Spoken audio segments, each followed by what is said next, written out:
Welcome back to the Sawmill, friends. We're down here in the creek this morning to do some more land clearing with the excavator and the brush cutter. Let me show you what I got in mind. So I've already cleared off just about down there to the red barn. I know what you're thinking, what's all that stuff over there? Well, there's a barbed wire fence on the other side of the creek, and I have to remove that old fencing before we start clearing off that. But we'll get the brush cutter wrapped up in some barbed wire like I did the other day. And I stopped right here. So my goal this morning is to start right here and to go all the way down there to the road. And a lot of this larger stuff, like these maples, I'll probably leave them. Give the cattle a little shade down here. And I've also got some trees I want to get rid of, like this little box elder right here. I think it's a box elder, I'm really not sure. It looks like one. It's something I don't want, I'll tell you that. But the diameter on this tree is too big for the brush cutter. It's about 6 inches at the bottom, so I brought my little Makita chainsaw, not Makita, my goodness Nathan, my Milwaukee chainsaw. I just bought it the other day. It's a battery powered saw, and we'll take care of that while we're down here today and get that cleared out. As you can see on the other side, there's the fence post. There's about 4 strands of barbed wire. That needs to go. It's down in a lot of the areas. This is the part right here where it's actually still standing.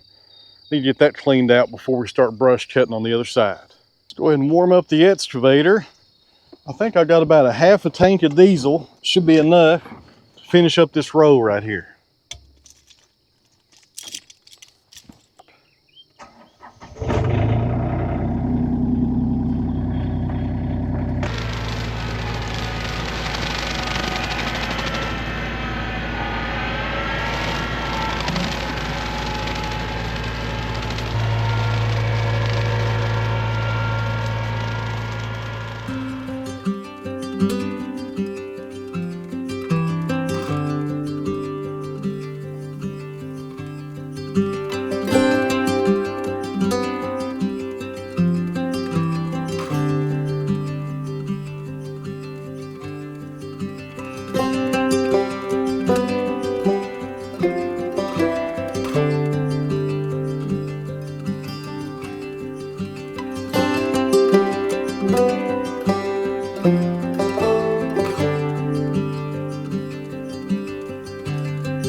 All right, guys, let me show you what we've got done.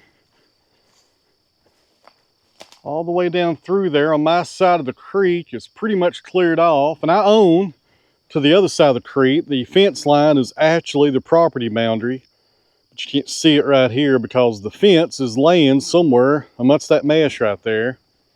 That's why I didn't go over any further on this side of the creek, was because the barbed wire and those metal fence posts are laying down amongst all that mess. I tell you, what a mess, guys, what a mess.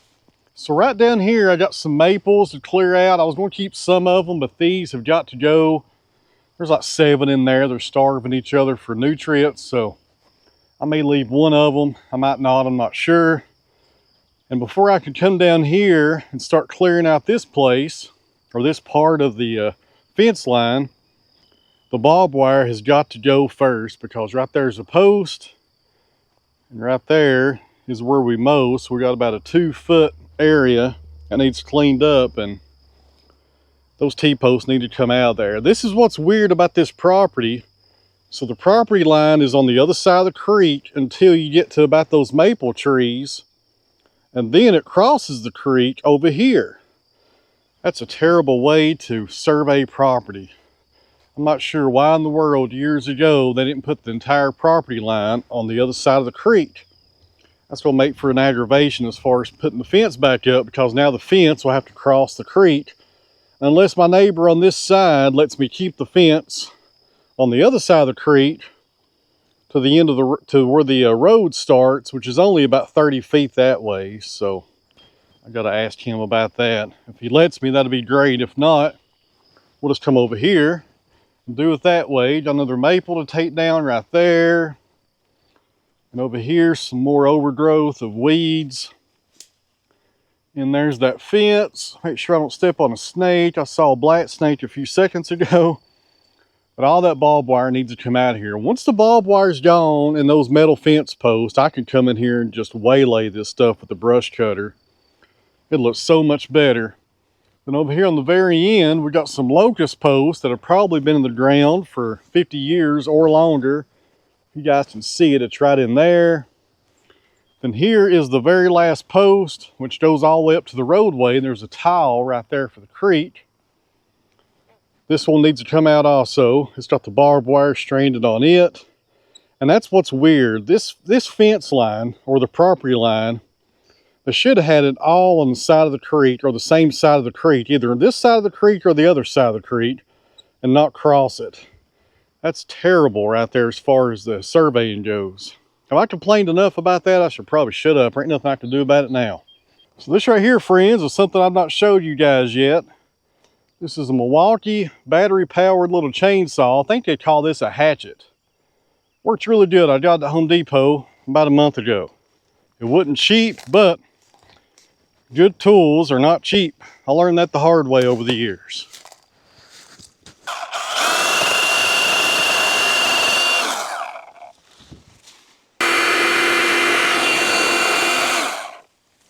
Let's get rid of this box elder. I think that's what it is, but I could be wrong. And box elders, guys, they're invasive. Once they start taking a hold, you'll get them everywhere. It's so soft right here. This creek needs to be dug out again and made about a foot deeper. That's one of the problems right here. It's not deep enough for the water to drain into, so it's pretty much just making everything soft and swampy over here.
Not a whole lot, they're not heavy. Just kind of grab these lighter ones and I'll get the bigger ones.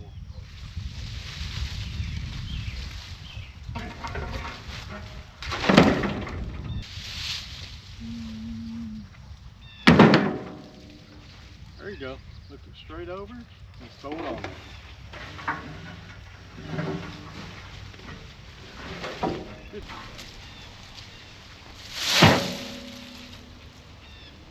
What is it?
So that right there is some short stuff and just some odd size material that the chipper does not like. The chipper does not like short little pieces like that. It spits them out. The longer the better. So we'll take these down to the burn pile. All right guys, me and Bruno just finished up on the chipping detail. All those little trees we cut this morning, most of them were cedars. Brought them up here and chipped them up for the garden. We got a decent pile of chips now to spread on one more of the rows between the beans and the corn as soon as I feel up to it. Probably won't do that today. But right now I'm going to head in the house and get cleaned up because I'm pretty sure I got poison ivy all over this arm. And I need to scrub that down and grab some dinner, but I'm not done for the day. I'll see you guys back here in just a minute.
All right, guys, it's the next day. I just got the mowing done.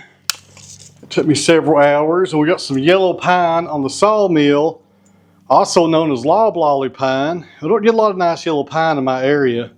Usually just get a lot of white pine. Yellow pine is kind of hard to find. It's an 8-footer, the diameter 15 inches on the operator's side. Down here on the far end, 16 inches, so that's not too bad. I'll take it. Now, I got this log from a tree service about 2 weeks ago, and it was grown in somebody's front yard. And I hope there's no metal in it, because with pine, unlike oak and some of your hardwoods, when it has metal, you'll have a stain on the very end. With pine, you won't have a stain or nothing. You won't know it until you hit it. But hopefully we'll be okay on this. It's not a bad log. We've got a few large knots right here and underneath it. I'm going to try to put those in the center of my lumber. I don't want them on the sides because it makes it weak. You want those large knots in the center of your boards, unless you can eliminate them altogether. Birds, I'm trying to make a video over here where you keep it down. These birds have been hollering all day. But this should be a pretty good log on the Sawmill. Joe Maine Wood-Mizer Silvertip Turbo 7. If you want those blades, call Joe. His cell phone number is in the video description. And in the lubricant tank today, I'm running some water and some a little bit of mixture of everything. We got water, we got windshield washer fluid because I had half a gallon to get rid of, and I've also got the cotton gin spindle lubricant in there as well. If I was going to do this the right way, I should put some diesel in there, and that would really keep the blade clean. But that combination of other stuff should work okay as far as keeping the pitch off the blade. Let me say that correctly. So let's open this one up, friends, and see how it looks. Try to do about a 6-inch face on all 4 sides. Probably get 2 6-inch cants out of this, and that's what we'll saw our boards off of. That's probably what happened. And one more thing here. You guys just saw the footage yesterday of me and Bruno running the wood chipper. Here's a few things to consider before you comment on this. So Bruno has autism. He has sensory disorder. That's why he wears long sleeve shirts year round. So if you're wondering why he was wearing long sleeve shirts up there in the hot sun, now you know why. And his purchase on stuff is kind of weak, as far as gripping stuff. I mean, he's strong as an ox, but sometimes his motor skills are a little bit slower. So he needs a little help pushing things and grabbing stuff. So be easy on him in the comments, because that's the first time he's ever ran equipment like that, and that was a big deal for him. I think you've done a great job. So anyways, now you know. People ask all the time why Bruno ain't running this sawmill. He's 13 years old. He has autism. I don't know if he'll ever have the capabilities to run a sawmill like this. He can stack boards with me all day, but I'm not sure about running and having the motor skills to do all this. That's a pretty sophisticated sawmill when you think about it. So anyways, just want to clear that up in case one of you guys were wondering why he was wearing long sleeve shirts and why he looked kind of particular around the chipper and wasn't really shoving it real hard. He's doing the best he can, which is better than me on my best day. So there you go. You guys hang in there.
tell you what, guys, it is getting hot today. I think Bruno's in the swimming pool.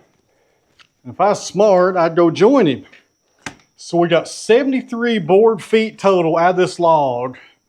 According to the Doyle scale, we should have got 60. So that's good right there. Got 13 more board feet than it says we should have got.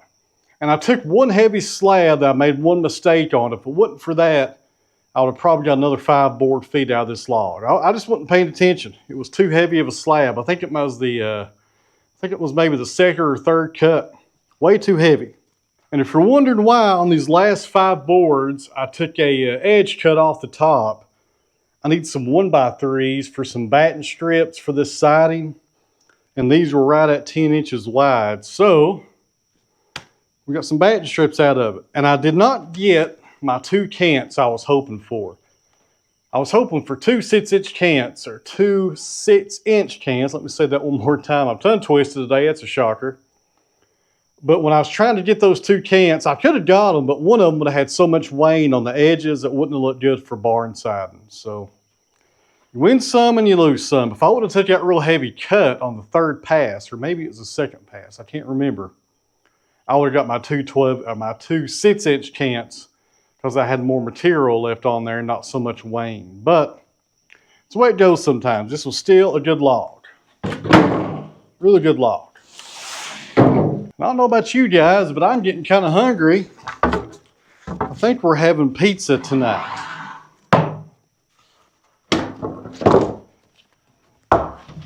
Man, these boards are nice. I wish I could get yellow pine like this all the time.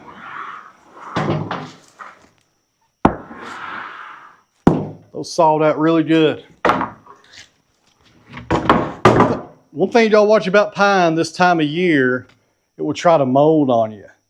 I plan to have these installed either tomorrow morning or the day after, so I'm not really that worried about it. But if it was going to be maybe a week or 2 before I use these, and since it's June and the humidity's getting up, I would sticker these and probably put a fan in front of them. If you didn't do that, you'd have some mold more than likely. And for those of you that may be interested, this right here is what 73 board feet of lumber looks like. All 8-footers, mostly 1x6s. There is one 2x6 right there. I left that on the bottom of the mill while we were sawing. But that's pretty much the whole stack right there. So next up on the sawmill, friends, more yellow pine. But before we start on that, I'm going to go eat some pizza. You guys hang in there.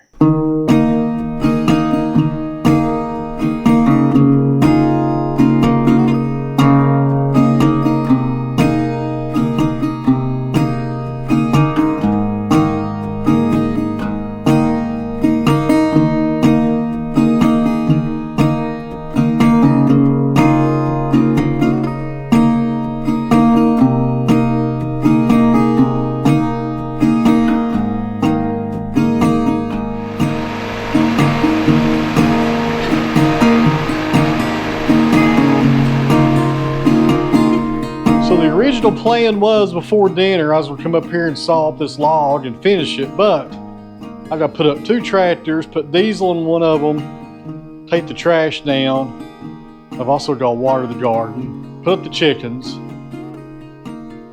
edit this video. There's a lot to do tonight. There's a lot to do. So having said all that, we won't finish this log. We'll finish it tomorrow.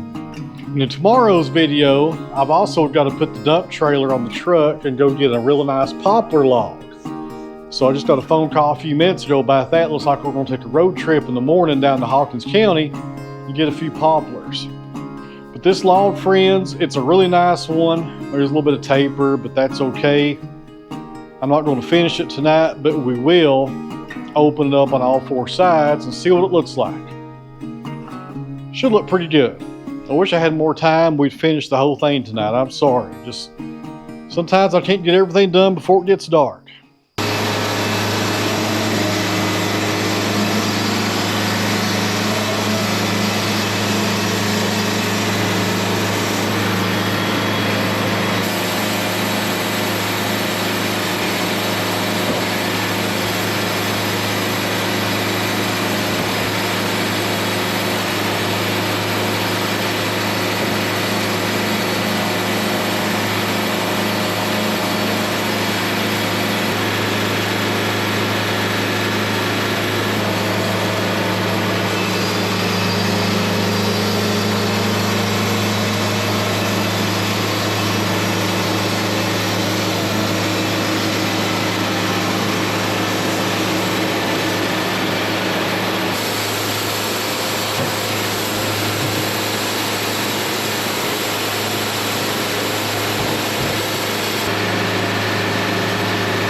All right, friends, that's about as far as I'm going to go on this log tonight.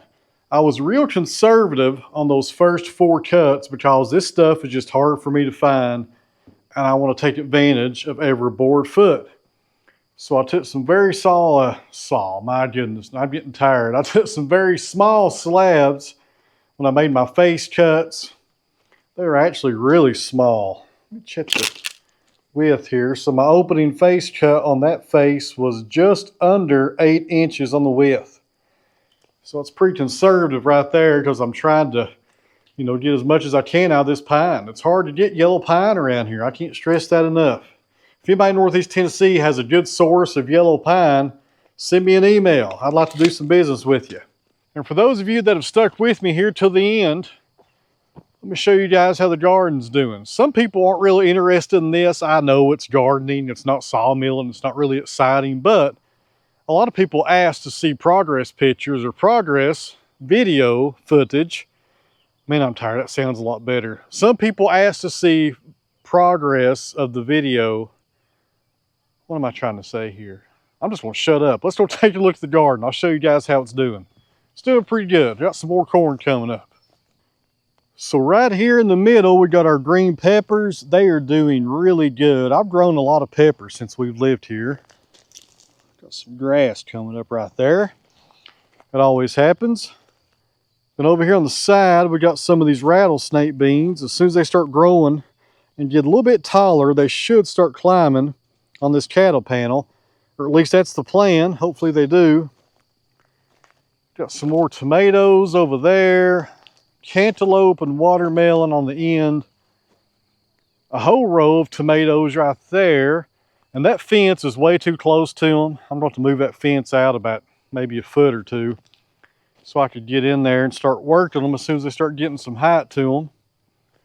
I think I got, maybe 24 tomatoes in that row.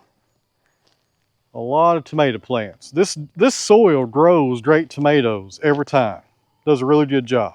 So right here on this cattle panel, I'm putting 2 different vegetables on one panel. They say that's a no-no, but I think I'll break the rules anyways and see how it goes.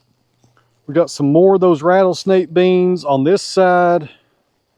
Then the other side we have cucumbers, and then a few more tomatoes over there.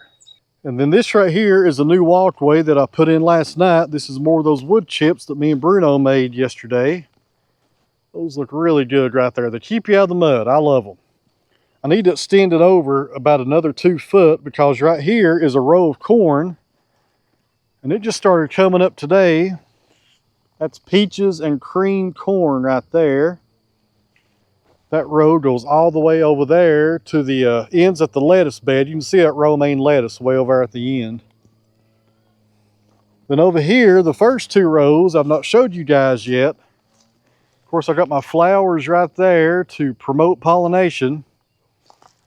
There's more of that peaches and cream corn. Check that out. These are looking pretty good. And some of you guys may remember we got 6 new chickens this year, and they're outside now. Check them out, man, they have grown up. Right there they are, there's all 6 of them.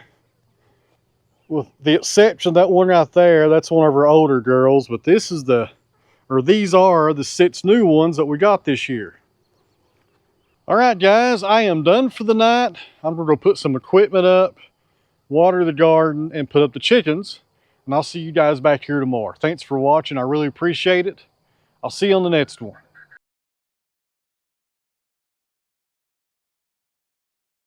But I still have to put up 2 tractors. I've also got to put fuel in one up. Fuel. I got to put fuel. That's not even a word. My goodness. All right, guys. My plan was to saw up this log tonight, and we're still going to.